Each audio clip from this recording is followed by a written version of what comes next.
Now, have you heard of book crossing?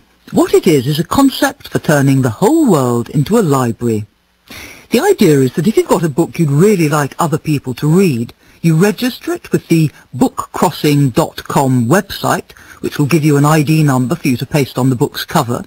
Then you simply abandon the book in some populated public place, or release it into the wild, as book crossers say, and hope that whoever finds it will read it, report back to the website, then release the book on its way again.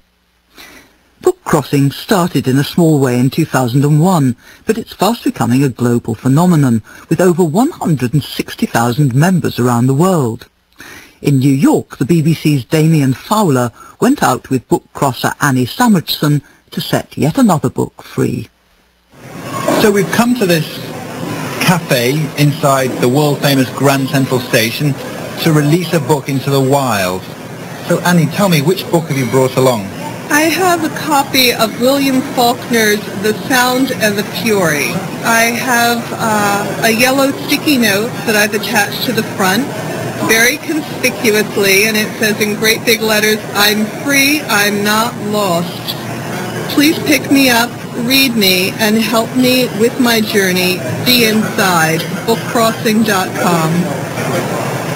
The book we're going to release into the wild is just one of 500,000 registered at the Book Crossing site. Since he came up with this novel idea in 2001, founder Ron Hornbaker has seen Book Crossing go from strength to strength. So what's the appeal? It's an adventure with books. Reading, being a sedentary activity, has sort of been on the sidelines of adventures, so to speak. And so we brought a little bit of the message in a bottle appeal, the note in a helium balloon that many people remember from their childhood, into the activity of reading and passing along these messages. And I think human beings just have something hardwired in them that likes a little adventure and also likes to connect with other human beings.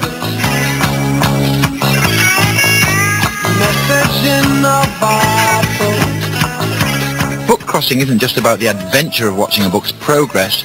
Some say leaving a book is like reverse shoplifting, and book crossers like Annie say that releasing a book into the wild is a little act of kindness. We live in these big cities, and it's so easy to be disconnected from people.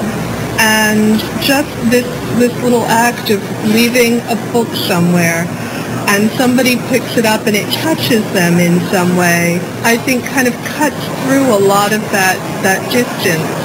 So how do people react when they find one of these strategically placed books? I think a lot of people are intrigued. I think a lot of people are baffled, frankly. When I have observed how people react to one of these books, it's either someone who thinks they're doing something very sneaky and they kind of slide the book across the surface and tuck it under their jacket and try to look as though they're not stealing. People aren't used to getting something for nothing, I suppose. Well, no, and especially in New York, if people are giving you something for free, generally there's something behind it that will cost you something at some point. So Annie, you're thinking of leaving the book here on this coffee table. It's sort of fairly conspicuous. Or I could leave it over there on that bench next to the man who's reading. He looks like a likely book crosser. You think? I think so. Okay, well, we'll give it a try and see what happens. Well, that's it, so it's gone. So should we stand over here and observe this for a few minutes? Oh, look, he's already snagged it. He's reading the note. He's opened the book. He's put the book back down. Oh dear.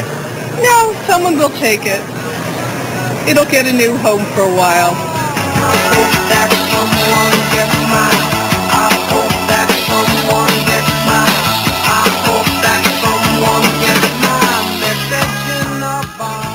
That report from New York was by Damien Fowler. And if you'd like to become a book crosser yourself, the website address again is www.bookcrossing, all one word, bookcrossing.com.